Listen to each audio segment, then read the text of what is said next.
corporations are an important aspect of taking a leadership role in transforming this death economy to a life economy. And the life economy, Artie, is an economic system that has as its goal maximizing long-term benefits for people in all life. All right. John, thank you so much for joining me today. It's great to be with you, Artie. Yeah, so you are formerly an economic hitman, which we'll have to define some for anyone who's not familiar with that. You're an economist, author, and speaker. Before we go forward, anything else you'd want listeners who might not be familiar with you to know? I think that's pretty much good enough. I founded a couple of nonprofits that work in the Amazon, do a lot of work in the Amazon. But yeah, all of that's on my website if people need more information. Awesome. So I came across you because I saw Confessions of an Economic Hitman at a bookstore, and I'm always trying to understand the world a little bit better, trying to understand the truth of everything, and it just stood out. That title just stood out. I mean, the question probably everybody has when they look at that title is, what is an economic hitman? Because you're not killing people, you're dealing with economics. So what is that? Yeah, we're not killing people directly. Let's put it Yeah. that way. Yeah. Well, as you said, I think you said my title was chief economist, and it was sort of tongue in cheek that we call ourselves economic hit people. And our job, really, my job was to identify countries that have the resources that corporations covet, like oil or other. Today, a lot of it's around copper and lithium and cobalt that are high tech demands. Anyway, we'd identify such a country and then arrange a huge loan to that country. And the money would be used to hire our own corporations to build big infrastructure projects in the country. Things that benefited a few wealthy people, like big electrical grids, highways, ports, those sorts of things that really serve big industry more than anything else, and often don't even reach the majority of the population, don't impact them, don't help them at all. But at some point, the country wouldn't be able to repay its debt. And so we'd say, you need the collateral or your resources. We'd agree to that. And so since you can't pay your debt, we want you to sell to our corporations real cheaply the resource, the gold, the copper, the petroleum, whatever it happened to be. And incidentally, if you don't play this game with us, if you don't go along with taking on these loans, then people we call jackals come in. And these are people who either overthrow governments or assassinate leaders. And unfortunately, there's a long history of that in the United States. Yeah. Yeah. I love the United States. I love being an American, but we do have, our government does some things that has done a lot of things that I just don't agree with. And you definitely seem to fit that bill too. Our government and our corporations. Yeah. And yes, I love this country too. My family goes back to 1600s. And I think it's really, really incumbent on us as people who do love the country. And it's a democracy. And so it really is incumbent on us to point out its defects and criticize what we've done wrong or do wrong so that we can change them. Because, if you don't talk about and point out your mistakes, you don't change them. Yeah. So you go to these countries, and I think the first country you went to was Ecuador, right? I was a Peace Corps volunteer in Ecuador before I was an economic hitman.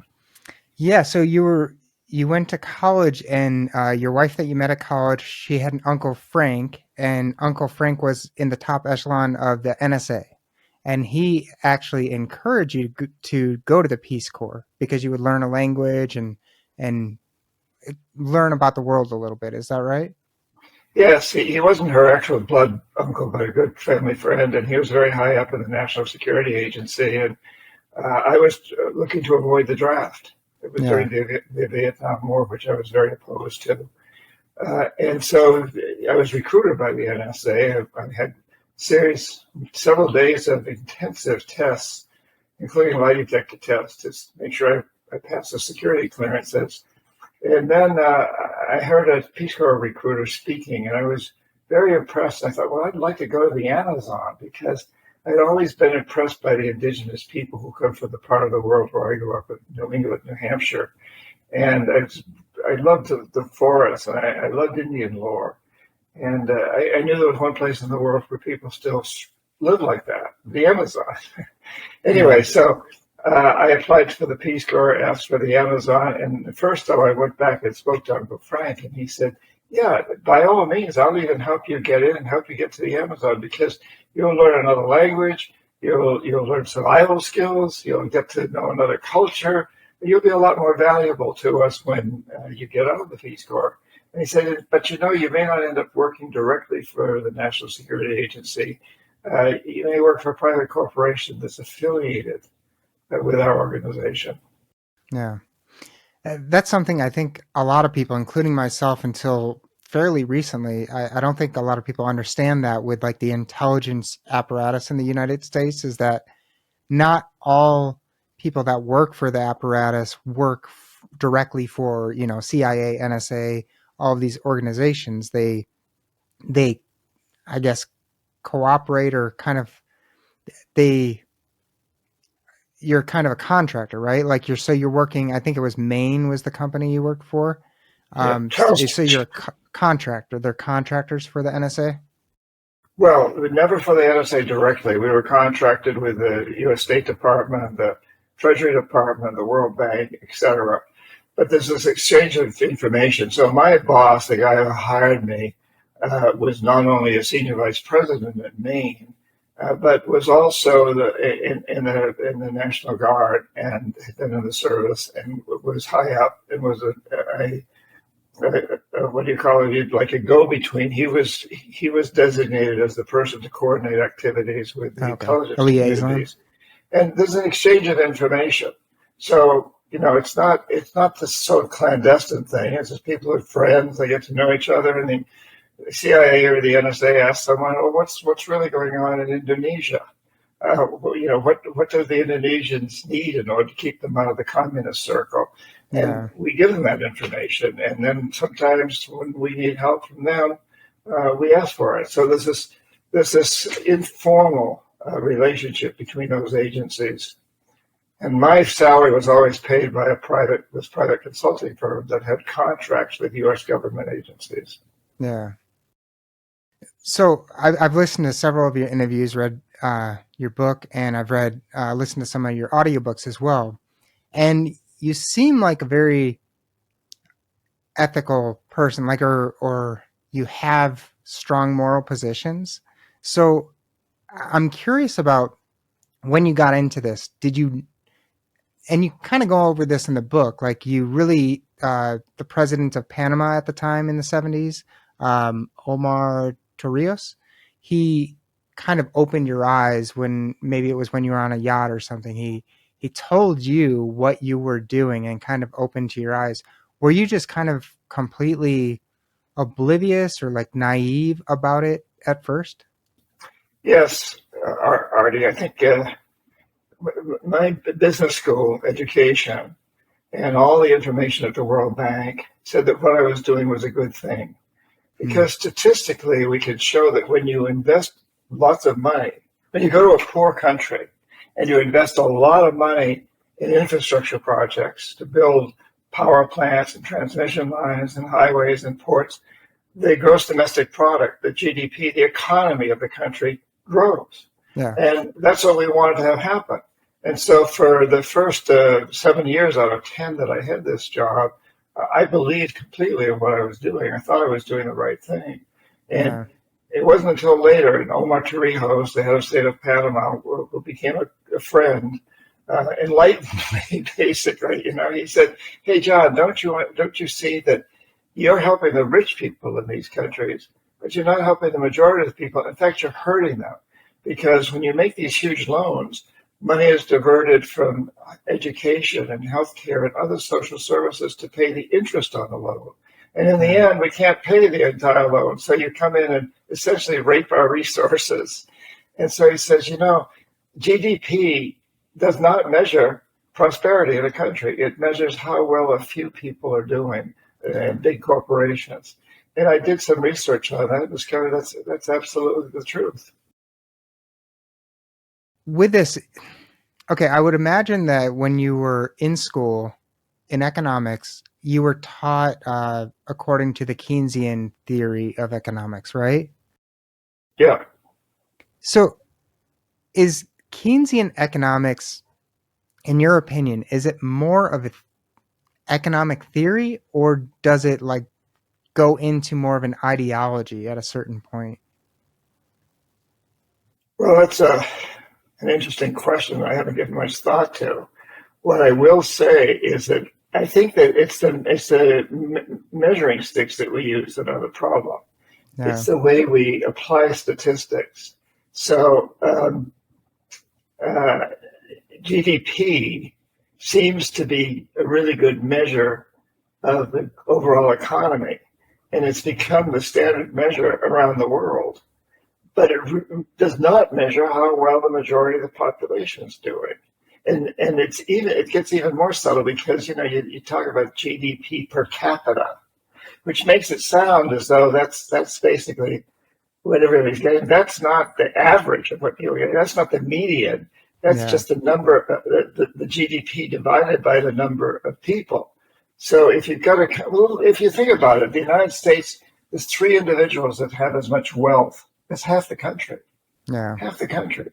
And if those three individuals made 10% on their investments last year, and the rest of the country lost, or the half of the country, the bottom half lost 3%, and the rest of the country remained the same, you'd show an increase of almost 4% overall, which would be a total lie. The only yeah, people that made any money were those three individuals. That's the back yeah, of the envelope calculation, but it's indicative of the way the system works.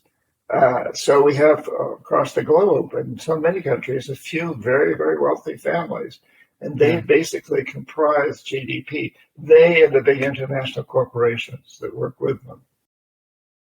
Yeah, I mean, there's a really good book. It's older, but it's called How to Lie with Statistics. And it talks Mhm. about how we're fooled by numbers to believe that they're more concrete data than they actually are.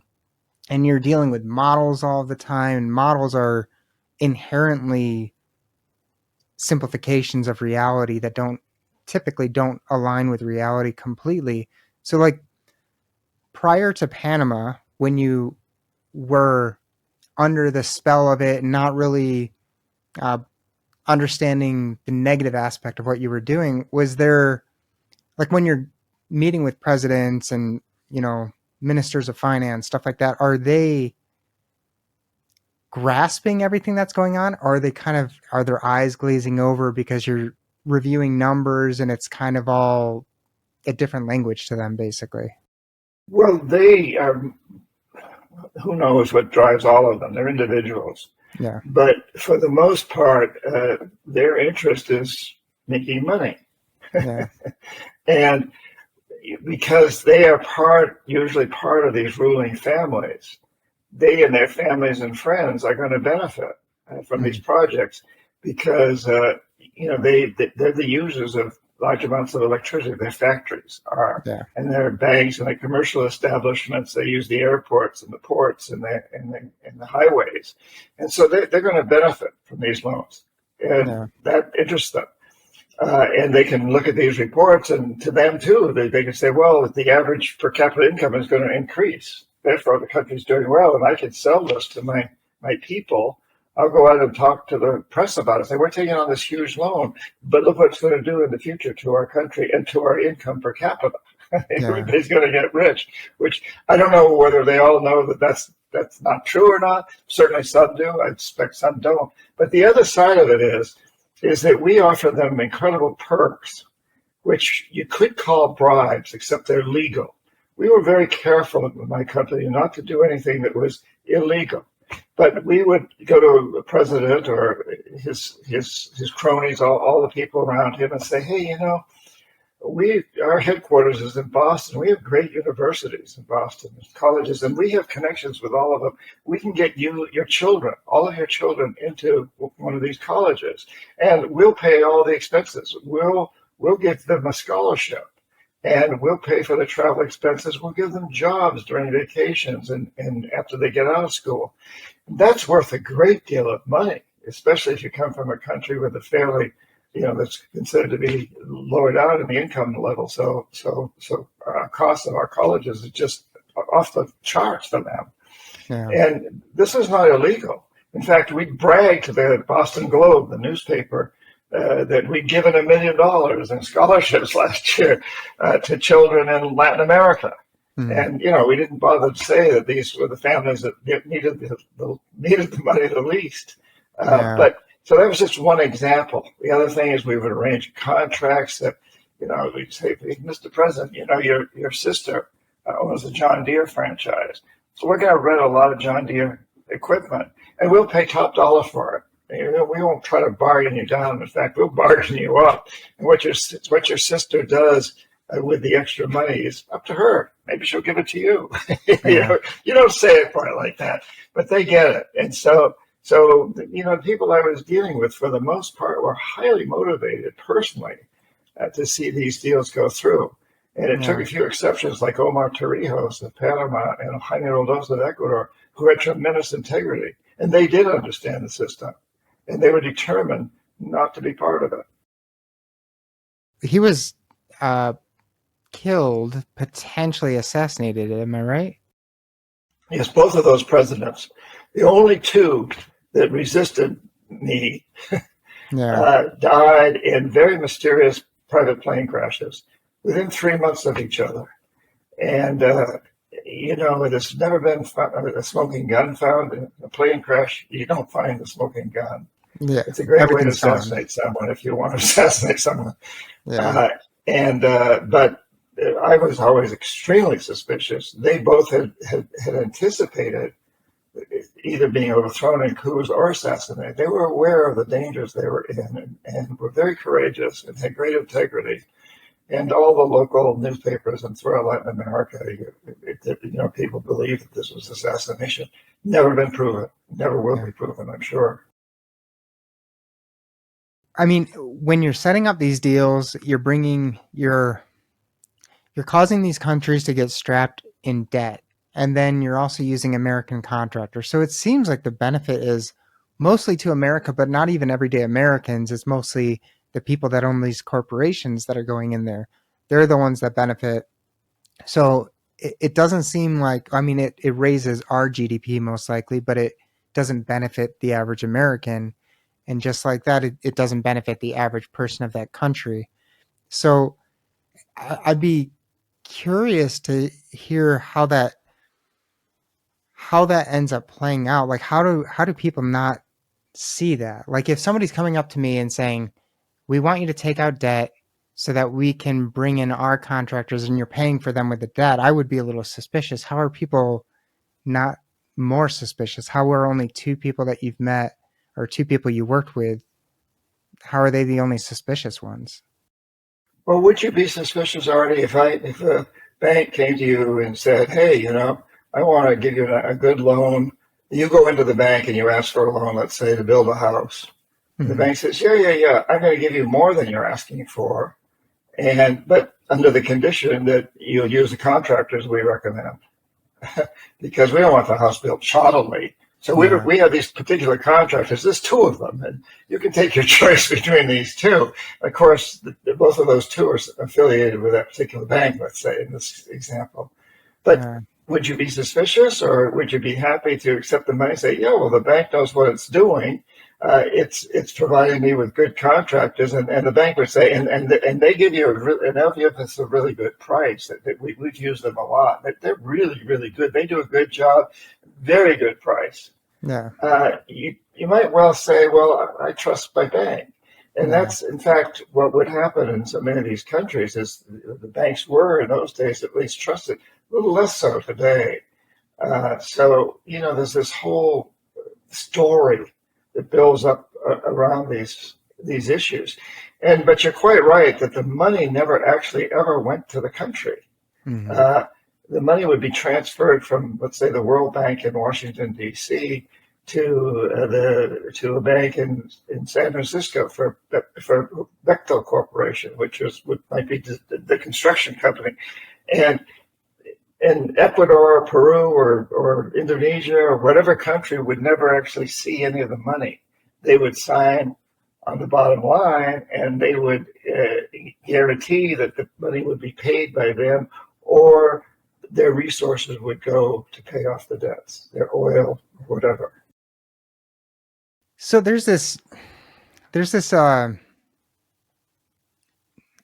a lot of people will defend capitalism, and I'm very pro capitalism. I'm definitely not a socialist or a communist or anything like that.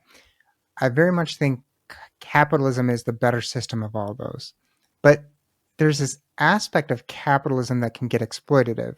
You're dealing with, in the US, within the country, you have corporations colluding with government to cut out their competitors and stuff like that. I mean, like, you see that with internet companies and tons of different companies. But then with other countries, it just, we set up these trade deals, and we supposedly benefit. We have low prices because of a trade deal, but then it's heartless because we have regulation in the US. Not all of it good, but we do have protections for workers and stuff like that. And then we export the labor for cheap products to these countries that, I mean, they exploit their labor force. And there's, people are living in poverty, working 12-hour days, 6 days a week, maybe 7 days a week. It's just horrible conditions.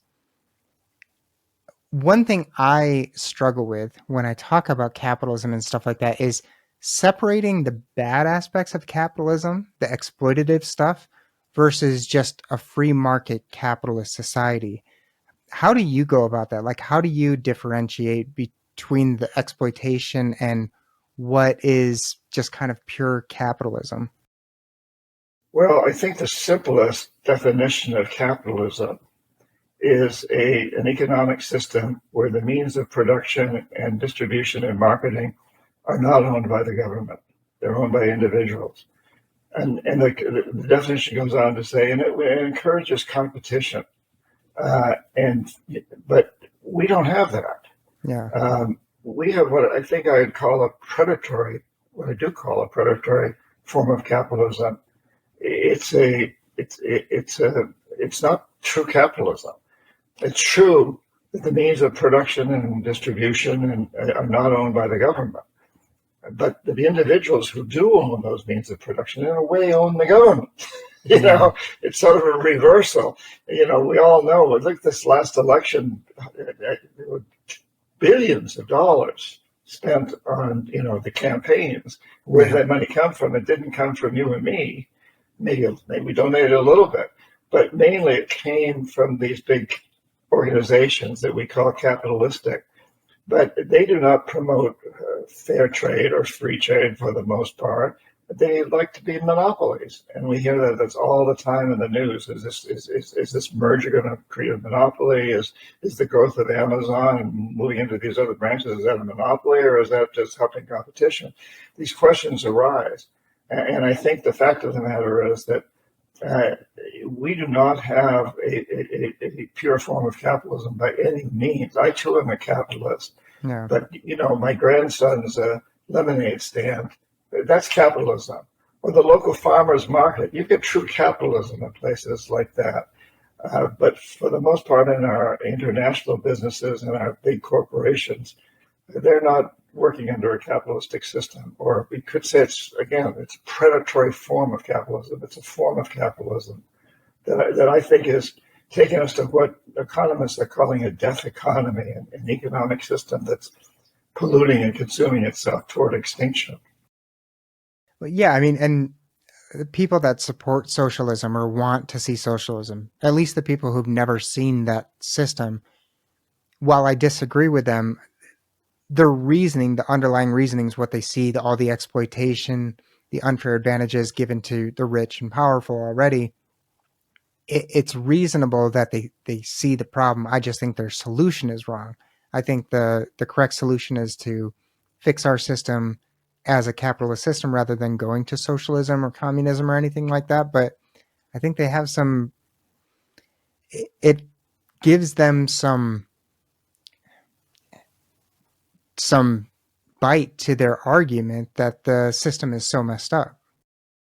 Well, it's unfortunate that this term capitalism is bandied about the way it is. And we say we're a capitalistic system. And this system obviously is taking us down a very dangerous course. So if we consider this is the system of capitalism, the only system that we are capitalists, the United States has a capitalistic economy, then the response easily is to, well, we've got to change that. So let's go to socialism or communism or whatever, because capitalism isn't working. The truth of the matter is we don't have capitalism. Yeah. We've got this weird form of capitalism that is, I think it's a very big stretch of the imagination to even refer to it as capitalism. I object to that when people talk about, well, what do you think? Does capitalism work? Well, yes. But is the U.S. economic system currently serving the best interests of the people? No. And that doesn't mean that capitalism can't serve the best interests of the people. It just means that this mutant form of capitalism doesn't serve the best interests of a large number of people. Well, yeah, and if you define, I mean, these are big concepts. They're broad concepts. If you define them so broadly that both the corruption and a more pure system both fall under capitalism, and you can get the support for the concept of capitalism, but still define what we have right now as capitalism, you can kind of, I guess, trick people into supporting the corruption, right? I think that happens, yes. Yeah. Does this, with what you've been out of the game as an economic hitman for several decades now. Is this still how everything is operating? I know China is doing it now too. So we have other countries trying to play that game, but is this how we're still conducting business overseas? It's much worse. So I wrote the original book in 2004. There have been two since. It's a trilogy, really. And the first book was written about what I call the first wave of economic hitmen. And that was people like me. And we were pretty much generic. We didn't care what big construction company in the United States got the final contracts. We were a consulting firm. We didn't do construction. We did it in design and management and so on. Yeah. We didn't care whether Bechtel got the contract or Brown and Root or Stone and Webster, as long as an American company got it and we got a piece of the action. And that's sort of generic. Today, and then the second book called the New Confessions of an Economic Hitman talks about how that has continued, but also every major corporation, now international corporation, has its form of economic hitman. So, when a company decides to build an industrial plant in Asia, they send their economic hitmen out to Indonesia, Malaysia, Philippines, Vietnam, all over, and say, hey, we'll build this plant in your country and employ your people if you'll give us the best tax breaks, if you'll not make us follow social and environmental regulations or minimize them. And they put these countries to compete against each other. And it happens in the United States, too. We had Amazon looking at relocating its headquarters several years ago, and they were competing. I think it was Atlanta, New York City, and so on. So we've got that. And you've also got economic hitmen hitting us, the private citizens, with incredible amounts of debt, student loans, medical debt, and on and on. So the system expanded that way. And it became very prevalent all through Europe and the United States and elsewhere. And then the third wave, which my most recent book came out about a little over a year ago, is about China's economic hitman. Yeah. And they've done an amazingly efficient job. They learned from our mistakes and our successes. I taught in an MBA program in China, and I became aware that what they really wanted to learn from me is what I've done that I consider to be successful and where I've made mistakes. And they've taken over. There's no question that through much of the world, they now control most of the trade. To like 130 countries versus our 50 or so countries. Yeah. And that's been a major change in the last 24 years. Back in the year 2000, the U.S. was the number one trading partner with 80% of the world's population. Hmm. Today, it's reversed itself. It's transformed mostly to China. They've been very, very successful, their economic hitmen. Do you see this changing? Do you see that trend reversing anytime soon, or do you think it's just going to get worse? Who knows? A lot of it depends on what the incoming U.S. administration really does, and what China continues to do. And the fact of the matter is, China has an amazing story. Its economic hitmen can tell the world, look what we did, China. We had 10% economic growth on average for 30 years. Nobody else has ever done anything like that. We brought 900 million people out of poverty. That's more than twice the population of the United States. And, you go to the president of a country in Africa or Latin America, and you quote the story, you tell the story of a Chinese economic hitman. It's very appealing. And they'll say, well, you don't need to adopt our kind of government, Mr. President. You can have your own kind of government, but follow our economic model. And let us be the ones to come in and make the loans and take your resources.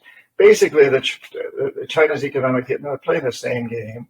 They're trying to, get all the resources that they need, and they're particularly aggressive now in countries with lithium and cobalt and the gold and the other minerals that are needed in the high-tech industry.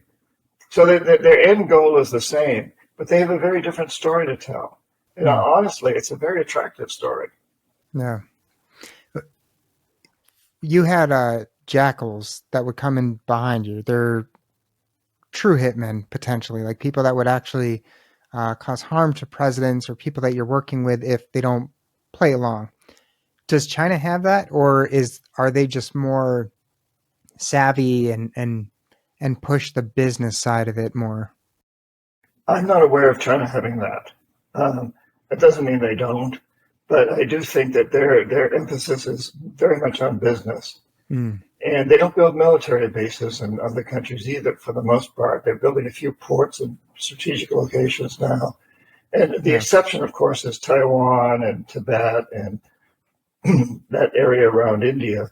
But China would claim that that's their own territory. And I've talked to them about this. Well, what about you? You do have, military occupations in some of these countries. And they say, well, you consider that the United States now is occupying what used to be about half of Mexico. So you claim that as your territory now. Well, these places are part of China, but they don't go into Africa or Latin America or the Middle East and do these things.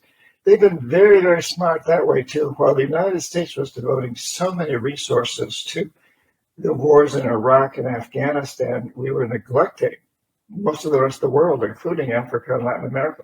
China now was going in with all of its resources to exploit those countries, and it didn't get involved in these wars. It still doesn't really. It has, tacitly helping Russia, but it's not devoting a lot of resources to any of these other efforts. Dictatorships have this advantage that they can strategize a little bit longer, and it seems like China looks at the U.S. and they know that we're sadly kind of war hungry. We have been for decades now. We're just constantly involving ourselves in military conflicts all over the world. It seems like their strategy is obviously get people involved with them business-wise and in debt to them, but then also to kind of just watch us deplete our resources. Do you think that's kind of what they're doing? Yeah, I think they look at us as shooting ourselves in the foot. Yeah. And I think to a large degree, we have done a lot of that.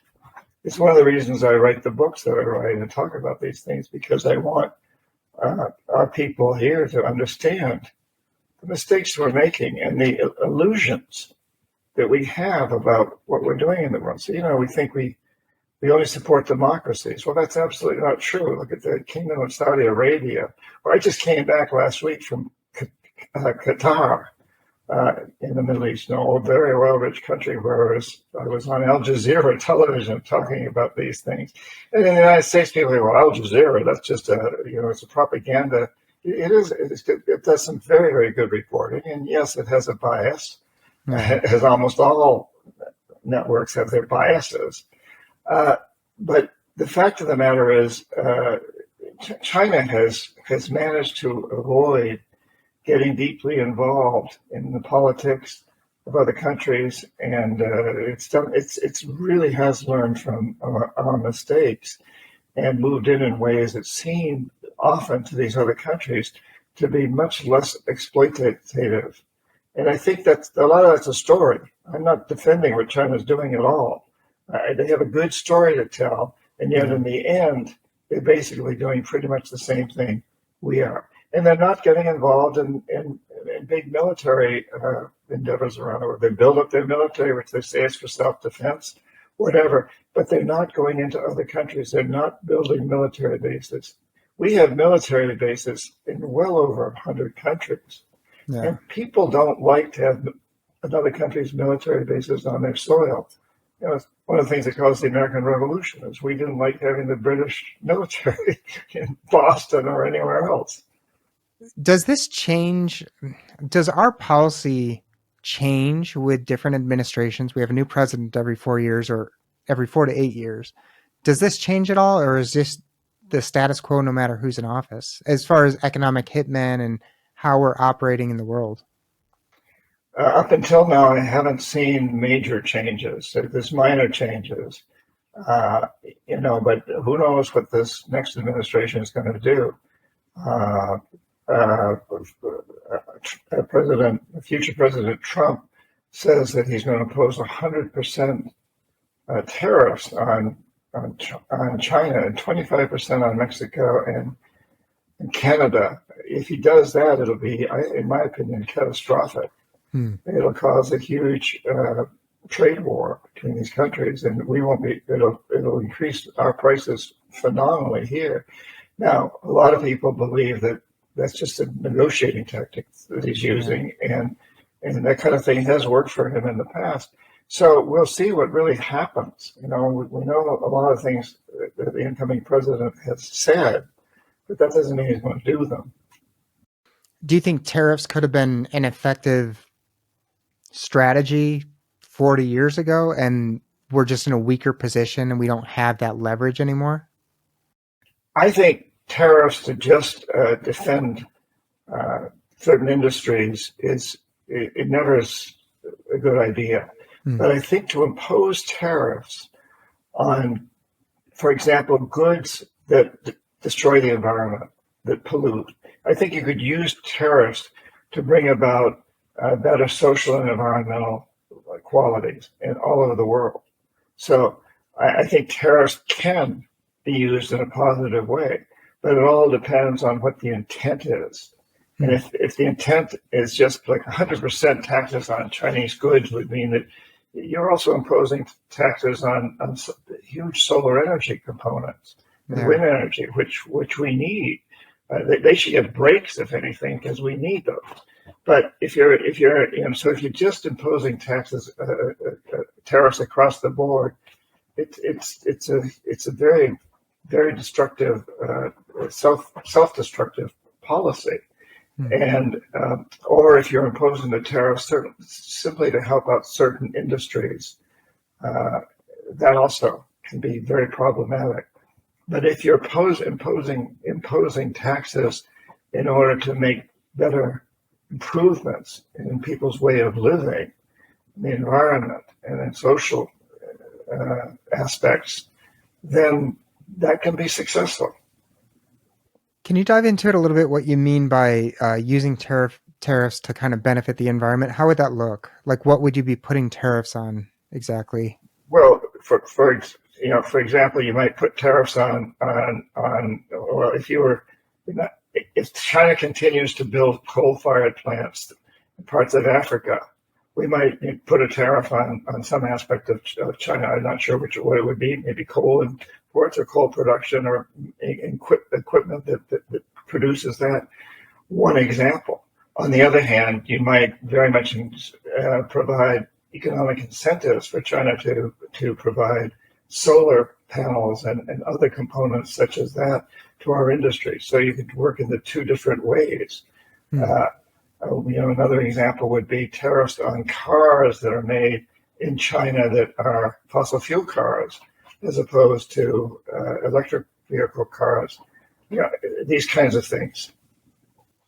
Yeah, in one of your books, you talk about like global warming and stuff like that, and the issue that we're facing. And you kind of you say we shouldn't be waiting for corporations to make the moves for us. Essentially, like it's not a good or not a good position for us to be in if we're just waiting for corporations to make the right moves, and it's more of an individualist thing. Which I agree, because one of my problems with some of the talk about global warming is a lot of the policy that people want to push sounds like it's, let the rich keep acting the way that they want, and then kind of stifle the poor and don't let them progress because we can't let them use those resources.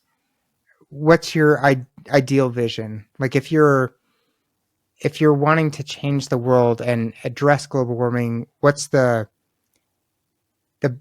best plan for that, essentially? Like, how do you, I guess, democratize those decisions and allow people to make the right decisions for the environment?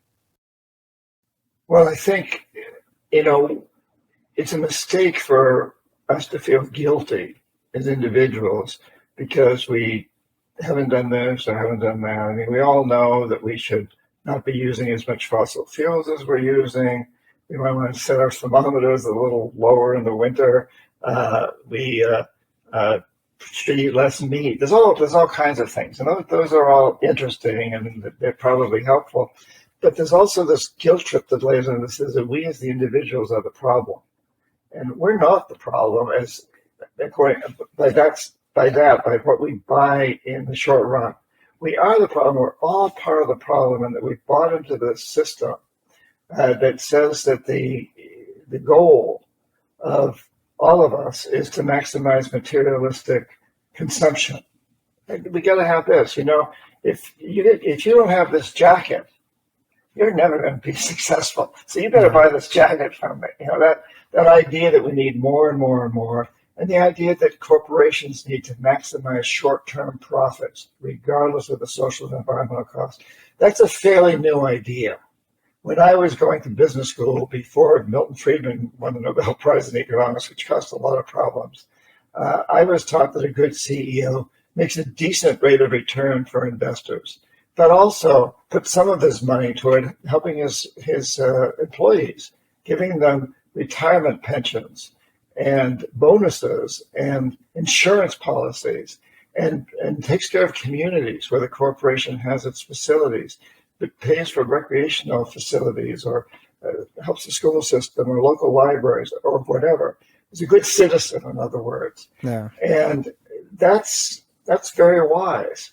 And I think that then that turned around in 1976 when Milton Friedman won the Nobel Prize in economics.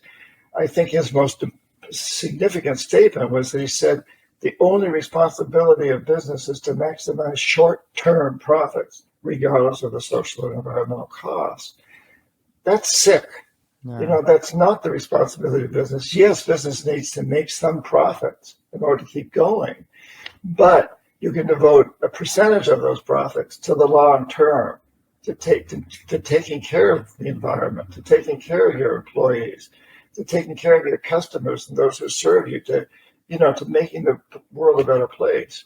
And so we, I think, need to be aware of individuals, that every corporation we buy from is dependent on us. Yeah. And, I was speaking at a college recently, and this sort of question came up, and I said, well, and in fact, it was aimed at one particular corporation, and this college said, well, what are we going to do about this corporation that's forcing us to have these machines in our school that we don't really want here, and we want to have competition for the soda drinks we buy or whatever. I said, well, organize a social networking campaign and write a letter that says to the company, hey, I love your product, but I'm not going to buy it anymore until you open the door to competition or pay your workers a fair wage or whatever the issue is. Send them an email or a text or whatever. And also send that to all your social networking circles and ask all of them to send this. And, we can change this. Corporations are an important aspect of taking a leadership role in transforming this death economy to a life economy. And a life economy, Artie, is an economic system that has as its goal maximizing long-term benefits for people in all life, for nature, because where are we without nature? Yeah. Long-term benefits, make short-term profits as necessary, but long-term benefits. And it pays people to clean up pollution, to develop techniques for corralling all the plastic that's floating in the oceans and converting, it to usable plastic. It pays people to rejuvenate destroyed environments, replant trees in areas that, like where I spend a lot of time in the Amazon, which really needs to have a lot of rehabilitation. It pays people to come up with new technologies, solar and wind, but they're just in their infancy. It's the infancy. Those technologies need to be developed and developed and developed. How do we get energy out of the air, out of water, to recycle, to pay people to do these things? I'm not talking about a life economy means you got to go back and live in caves. No, a life economy means that we're going to invest in things that make the world a better place for our children and grandchildren and great-grandchildren. Yeah, I agree with that. I think it's kind of sad to see. I mean, with phones, we have people accuse phone manufacturers of like planned obsolescence, where the phone will, people believe that the phone intentionally starts to not work as well after 5 years, because if it stops working well, you have to buy another phone. And yeah, you see tons of products like this that are cheaply built. They're going to last 6 months and then they're going to end up in a dumpster or something like that. Like, how do you, this is just a social campaign that we basically have to pressure these corporations to change their behavior. Yes, I think they're totally dependent on us to buy their goods and services, to work for them, to manage them, to invest in them. I mean, what is a corporation? It's us. Yeah. And it has a leadership, and the leadership may be narcissists. People, many of them are, and are sociopaths, but they will be guided by what makes them successful. Yeah. And we've defined success as maximizing profit. How's their stock price doing? How's this doing? How's that doing?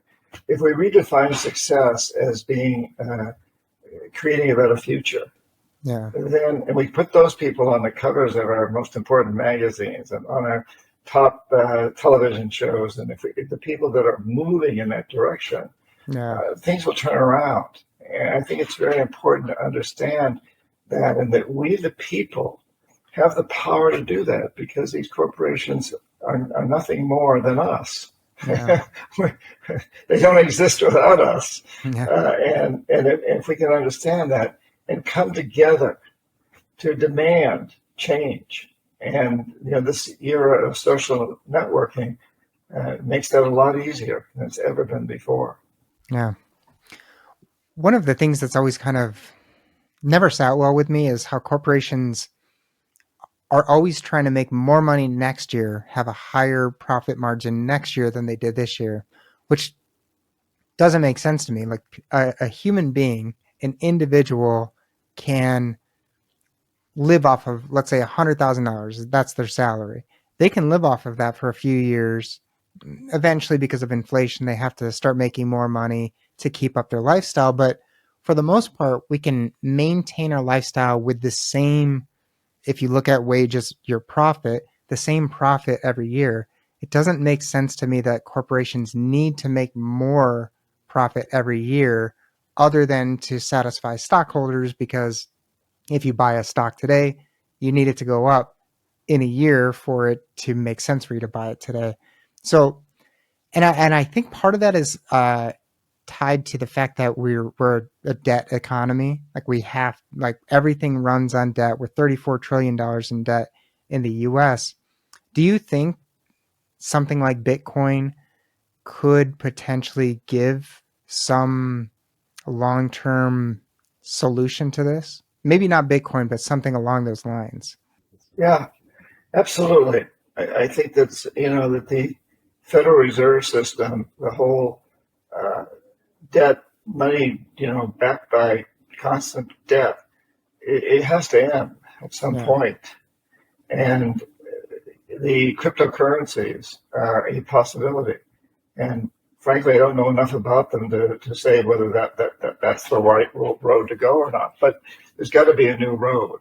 And Yeah. certainly China and the United States and many other countries are looking at adopting cryptocurrencies as a new legitimate form. And I think that may happen.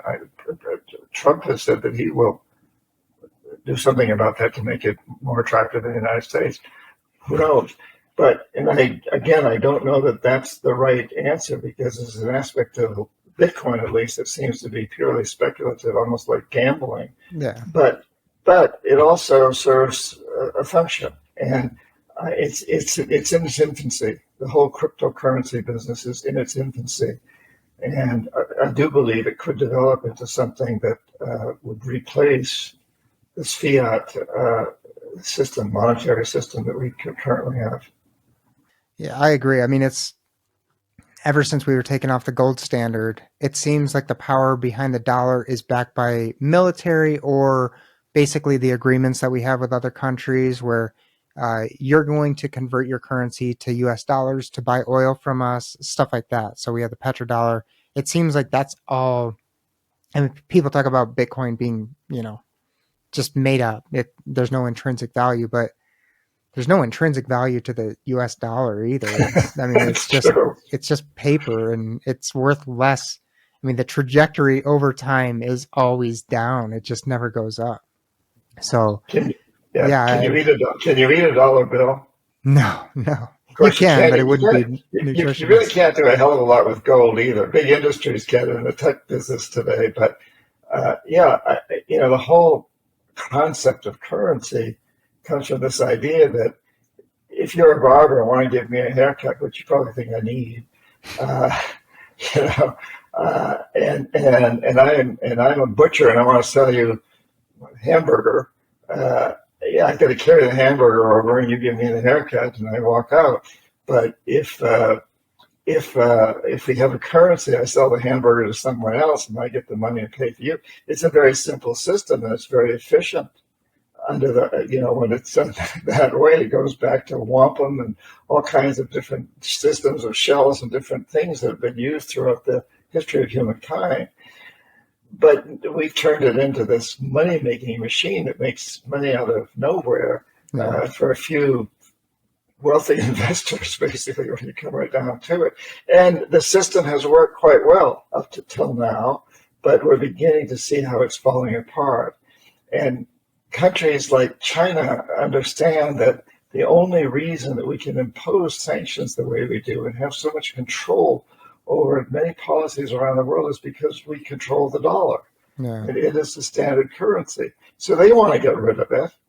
And they don't necessarily want to replace it with the UN or any other their currencies. That may be a bridge move to move in that direction first. But I think it's being recognized in many places that there's a whole new form of currency that needs to evolve. Yeah. Yeah, I definitely agree. There's got to be something. I mean, I think within the last couple of years, we hit a point where we weren't even able to pay the interest on the debt, so we had to like refinance essentially, and that's going to keep happening. Like if you increase the debt perpetually, you're going to run into those situations. There's just no getting around it because the money we make is not going to keep up with the the payments on the debt, and we're only paying the interest anyway. So yeah, it's very problematic. Um, Yeah. I Why did we go off the gold standard? Because in 1971 France called in to Nixon and said, "Hey, we're holding a lot of your debt. We want you to give it to us in gold." Mm. And we couldn't. We didn't have enough. And so Nixon and John Connolly, who was the Treasury Secretary at the time, said, well, that's easy. We'll just take us off the gold standard. Because what it amounted to is the gold standard really wasn't working either. Yeah.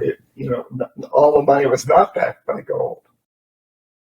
Yeah, and there's also a political aspect to it, in the sense that if you're off the gold standard and all you have to do is print money to be able to create money, I mean, you can just print it, then politicians can dangle these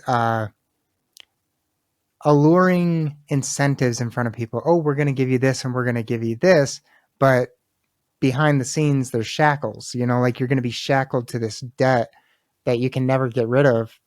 But it allows the politicians to kind of sell you short-term, I don't even want to say happiness, but short-term things that you suffer from long-term. And then also there's the war. I mean, if you can just print money, then you can actually go to war instead of asking people to chip in to pay for the war. You can just have them pay in the future with inflation.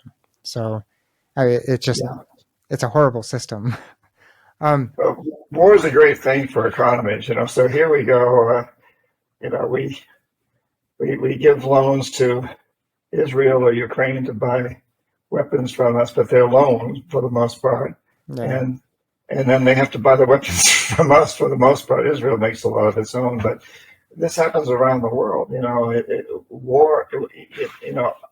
We may think we lost the war in Vietnam and also in Afghanistan and in Iraq, but if you happen to own a big or be a part owner of a big military industrial complex that makes weapons, you won. Yeah. So wars are just damn good business for a few people, and Yeah. lousy for everybody else. Lousy, terrible for everybody else. It's a total exploitation of people. Well, yeah, I mean, and like you said, it's good for the economy, but what is the economy? It's good for the way that they measure the economy, and they good for the rich. Yeah, it's good for the owners of it's good for the owners of industry, and it's not just the industries that hammer out a sword, so to speak, or make guns and airplanes. It's for all the insurance companies that insure them. It's for the food companies that provide all of their workers with food. It goes on and on and on. The spin-offs are huge. Yeah.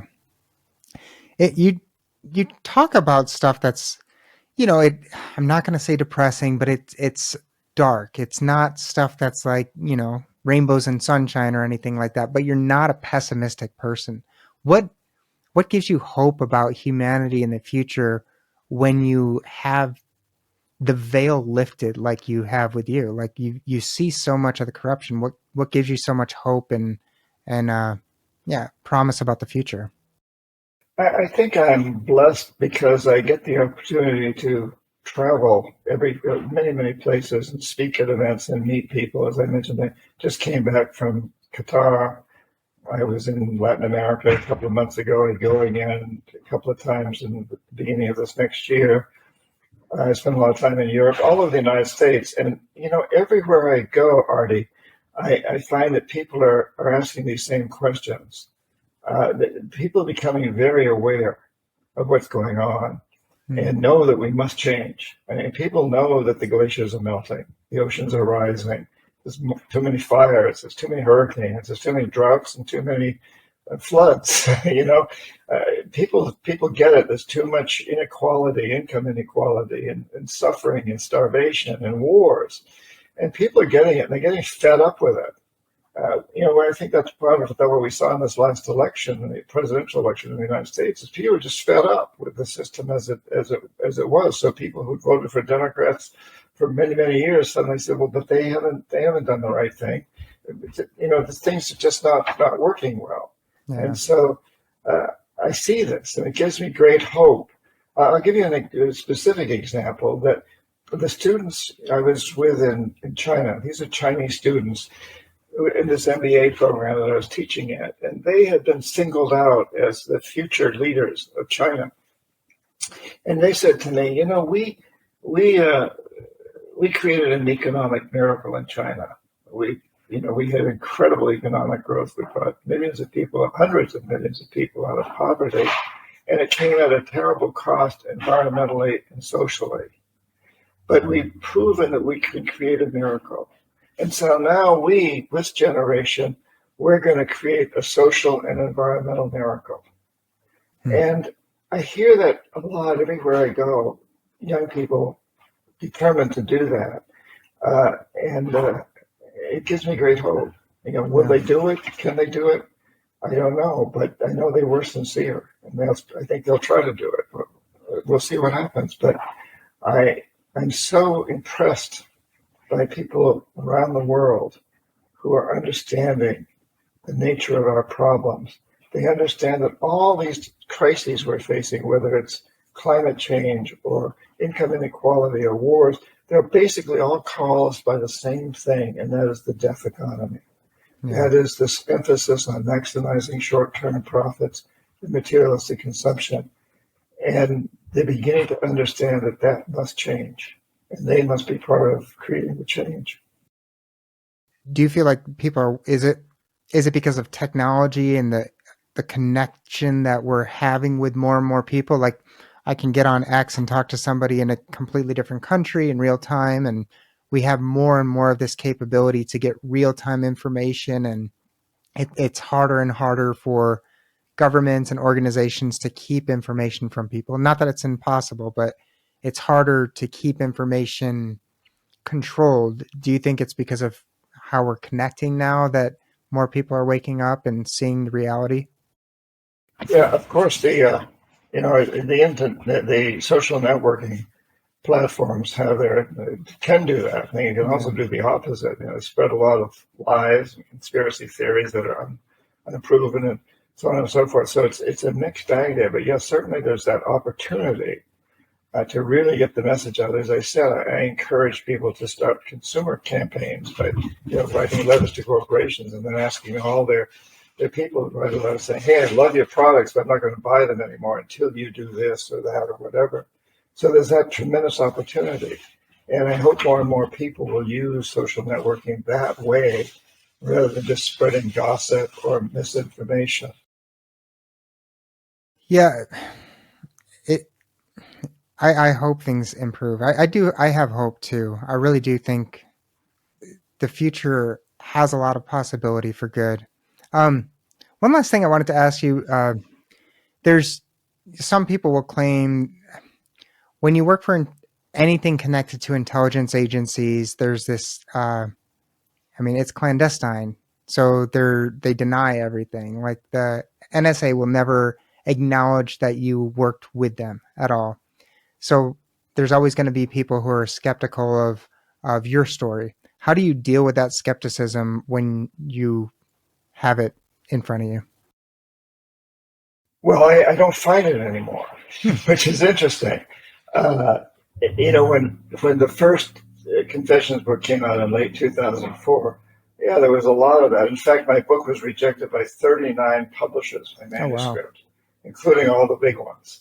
And because they were afraid of it, and they didn't want to devote the resources to trying to check me out. Finally, one publisher did devote the resources, vetted it thoroughly, and came to the conclusion that everything I said was true.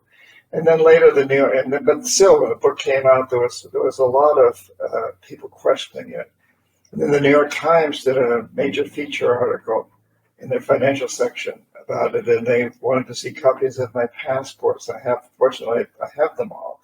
I have backup information for everything I wrote about in those books. Yeah. And I showed it to this reporter, spent a lot of time with me, and verified that I was in these countries at the time when certain things happened, and so on and so forth. So the book was very thoroughly vetted. And so I don't hear that anymore. I haven't heard that for quite a few years now. Okay.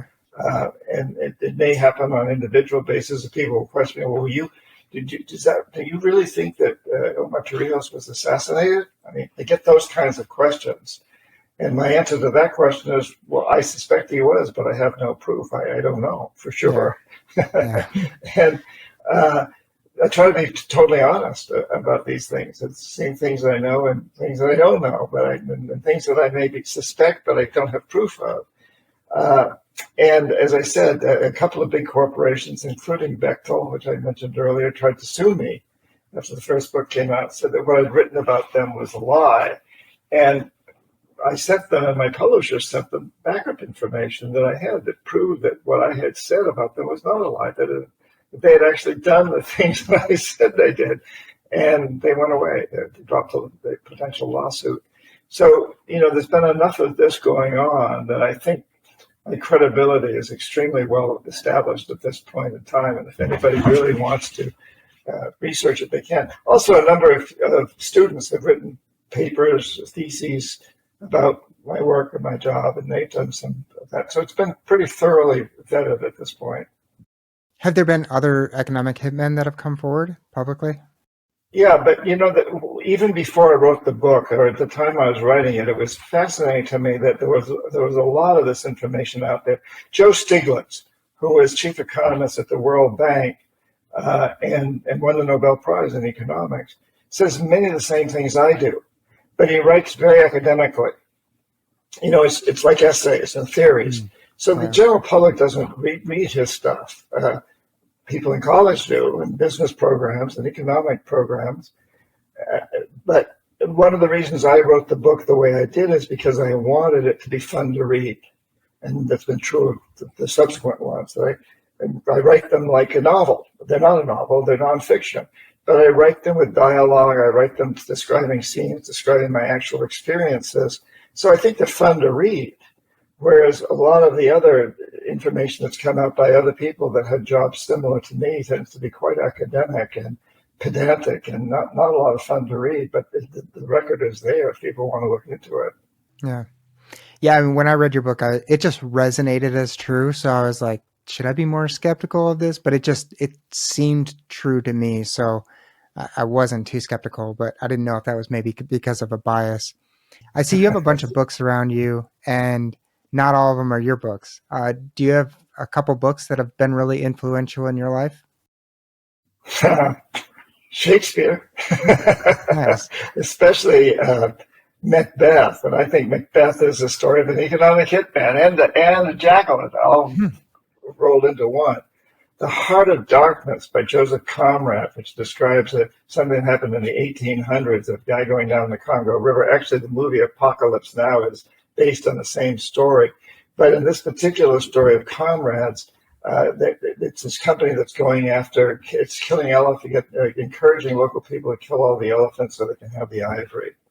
And it's basically the same story as what I write about today, except we're not doing it for ivory, we're doing it for gold or oil or copper or whatever. So those books have had a big influence.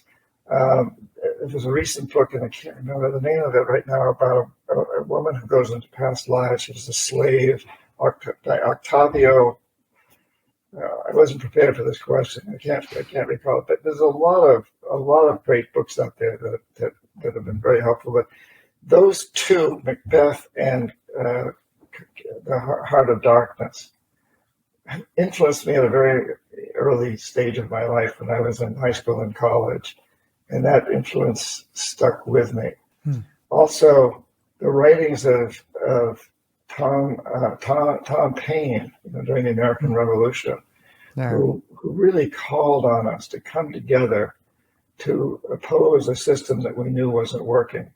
I think his paper called The Crisis is extremely relevant today. These are the times that try men's souls, he says, and he says, that we who shrink from the task are cowards, basically, but we who stand up to it and who really go after the task have to be deeply admired and appreciated. Yeah. Awesome. John, it has been an absolute privilege to talk to you today. I've wanted to talk to you ever since I read your book, so it's truly an honor. Before we wrap up, I'd love for you to tell listeners where they can find your books and anything else you'd like to share, where your website, anything. Oh, thank you. Yeah, johnperkins.org. I'm an organism. I'm organic. And, all the information's there about the trips I do. I'd love to have some of your listeners come on these trips. And I got a new book that'll be coming out in end of January or February. And this is a novel. I don't claim it to be based on fact, but it deals with some of the same subjects. And I wanted to reach people who might not want to read nonfiction. And if people sign up for my newsletter on my website, my newsletter only comes out once a month. It's pretty short, not overwhelming. There's a little box on johnperkins.org where you can put in your email address. They'll get the first chapter of the book free. And then they can pay. I'm not going to charge very much at all for this book. I want to get out there. They can get a digital copy after they read that one chapter if they want to. Awesome. There'll be a link.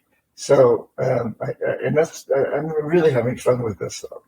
This whole idea of writing a novel and about a similar subject that deals with the idea of possibility of aliens, and it takes place in an incredible Mayan ancient city, and it's fun. It's been fun to write.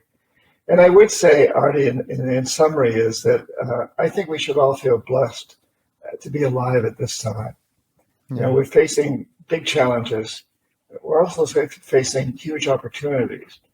And the opportunity for us is to recreate who we are as humans, to be participants in an evolution, because that's what we're going through.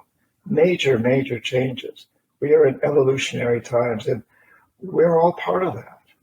And so I think we should all feel blessed to know that we're part of it, and that we each have a role to play.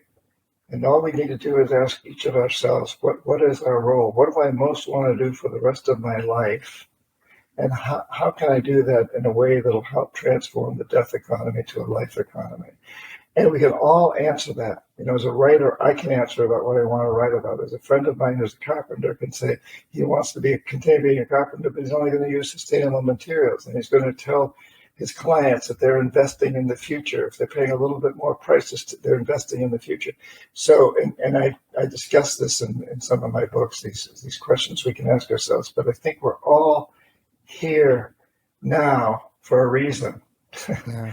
All of us, everybody listening to this program is in a position to play an active role and have fun doing it. We need to enjoy this process. I love it. John, thank you so much for taking the time to talk with me tonight. It's been, like I said, an absolute pleasure. My pleasure, Artie. I really enjoyed it. And thanks for all you do. Keep up your great work. Thank you. Thank you.